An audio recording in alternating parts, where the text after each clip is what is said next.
He conocido un buen puñado de arcontes a lo largo de mi vida, pero nunca dejan de sorprenderme con su extrañeza. Tienen cuerpos extraños, mejor dicho, los cuerpos que no tienen son extraños. Sus nombres son extraños y también hacen peticiones de lo más extravagantes y confusas.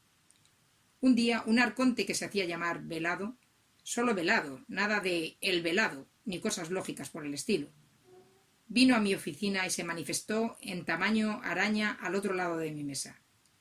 Velado llevaba un rostro que parecía una máscara mortuoria y un conjunto etéreo de ropajes y cintas que lo rodeaban como una nube. «He oído hablar», dijo. No, mejor dicho, canturreó. «de un demonio que habita en las costas del mar de Molligdos. No hace daño a nadie, pero desafía a los viandantes a un juego». Desde luego, no es lo habitual entre los demonios de Dis, a juzgar por las historias que he oído sobre ellos, respondí. Suelen preferir más el extremo torturador y asesino del espectro de interacciones posibles. «Este es distinto», aseveró Velado. «Estoy pensando en reclutarlo. Me gustaría que buscases una estrategia para ganar en su juego». Ansiosa por tener la oportunidad de conocer a un demonio cara a cara sin que nadie muriese, acepté. Encontrar a la criatura no resultó difícil. No se molesta, en esconderse. Estaba de pie, inmóvil, al borde de donde alcanzaba la marea, con su siniestro tablero de juego preparado frente a ella. No había nada cerca, ni ciudades, ni gente, incluso los murciélagos marinos aulladores, que son tan comunes en esta región costera, evitaban la zona. Únicamente los pilares de piedra azotados por el viento y las mareas que vigilaban la playa observaban al demonio. Y a mí, claro está. El viento azotó los andrajos de su túnica oscura, el único movimiento que pude ver en la criatura mientras me aproximaba. Los ropajes ocultaban la mayoría de su figura, pero no su naturaleza. ¿Se esconderá por mi bien?, me preguntaba mientras me acercaba. ¿Acaso esa túnica era una especie de camuflaje para ocultar sus repulsivos y terroríficos rasgos, dejando a la vista únicamente su máscara con cuernos y sus manos con garras para atemorizar a los viandantes?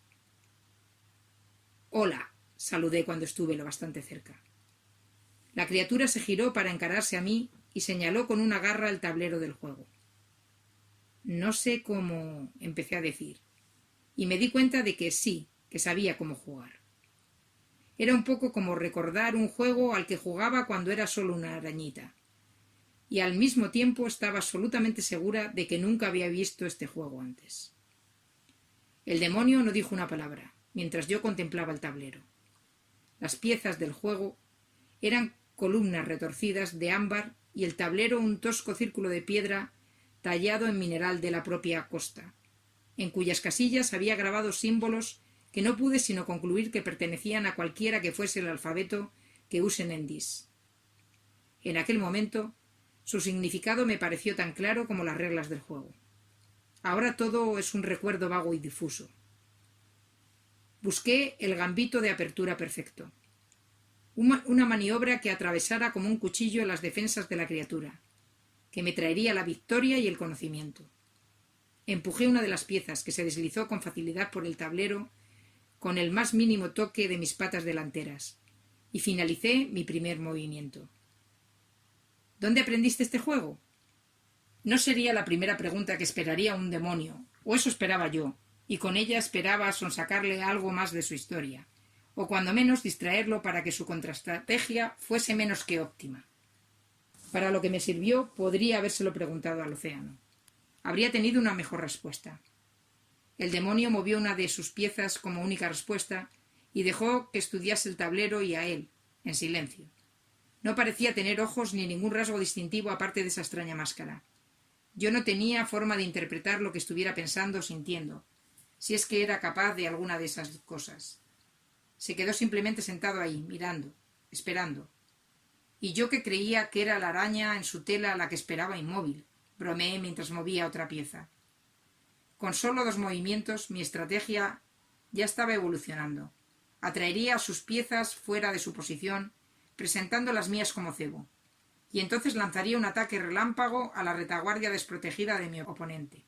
¿Y cómo se me ocurrió esa estrategia en un juego al que nunca antes había jugado? ¿Por qué estaba tan segura de que funcionaría? Son preguntas que me atormentan ahora, pero no se me ocurrieron en aquel momento. El chiste no tuvo más éxito que la pregunta. Mi oponente estudió el tablero con su mirada sin ojos y movió una pieza. Su silencio empezaba a ponerme nerviosa, pues parecía tragarse el murmullo quedo de las olas y el zumbido del viento por entre las piedras. El silencio creció y mis propios chirridos débiles se volvieron cada vez más desesperados como respuesta. ¿Qué me llevo si gano?, pregunté. ¿Y qué me hará si pierdo?, se preguntaba aparte de mí. Empecé a lamentar no haber formulado esa pregunta antes de hacer mi primer movimiento. Mi miedo crecía, retroalimentándose a medida que mi francamente fértil imaginación empezaba a recrear escenas cada vez más macabras. Me comería, me sacaría el alma del cuerpo, me arrancaría 5 de mis patas, tejería una telaraña con mi propio fracaso y pesar y me absorbería los fluidos de dentro de mi exoesqueleto con las mandíbulas que ocultaba tras su máscara.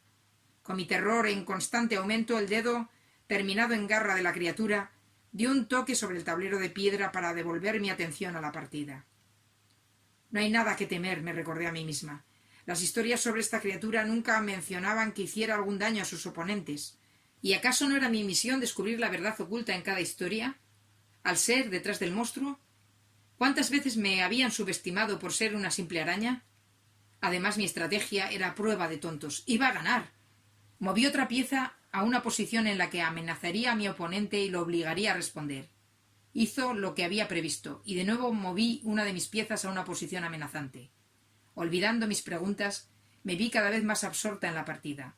A medida que mi estrategia fue desplegándose, hasta su inevitable y brillante éxito, el resto del mundo fue desvaneciéndose como un mero recuerdo. Todo dependía del siguiente movimiento. El mundo entero era la partida. Por fin estaba en posición para lanzar el ataque final y entonces la criatura movió su piedra corazón. Era la clave de todo, la pieza que tenía que capturar para acabar el duelo, y de repente la situación se escapó de mi control. Las piezas que había sacrificado no habían servido de nada, y la desventaja en la que me había colocado al perderlas era insuperable.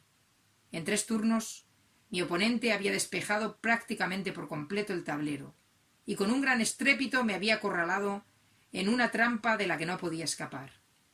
La vergüenza, la humillación, la incredulidad y el agotamiento azotaron mis miembros e hicieron que mis tricobotrios temblasen con cada latido de mi corazón y gorgoteo de mi hemolinfa. Alargué una pata y tumbé mi piedra corazón concediendo la partida. En ese momento la piedra resplandeció con la luz del sol del atardecer y sentí como toda la intensidad de mis emociones se desvanecía. Toda la vergüenza salió de mí. La humillación había desaparecido. En su lugar me sentía insensibilizada, con un vacío que me habría asustado si aún hubiera tenido algo en mi interior que pudiera sentir miedo. El demonio tomó mi piedra corazón con sus garras y la sostuvo en alto.